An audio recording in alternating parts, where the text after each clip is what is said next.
नमस्कार मंडळी, कसे आहात? स्वागत आहे तुमचं पुन्हा एकदा पीक पाणी या प्लॅटफॉर्ममध्ये. आज आपण येले जालना बाजार समिती आणि आपल्यासोबत आहे गणेश भाऊ नन्नवरे. आपलं या ठिकाणी फर्म आहे त्यांचं, गणेश यशवंत नन्नवरे. त्यांच्याकडून आपण जाणून घेऊया आजचे पांढऱ्या तुरीचे बाजारभाव, संपूर्ण माहिती पुढं व्हिडिओमध्ये.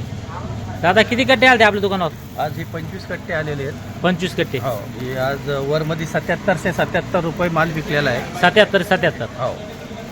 आणि खालीमध्ये काय भाव आहे बरे पांढऱ्या तुरीचे? कारण खालीमध्ये 7,000, 7 म्हणजे 7700 रुपये. 77 झाली समजा हो, वरून. 77 रुपये आज ही विकली मोठ्यामध्ये. बरं, आवक कशी आहे पांढऱ्या तुरी सध्या? आवक कमी आहे सध्या. कमी आहे समजा.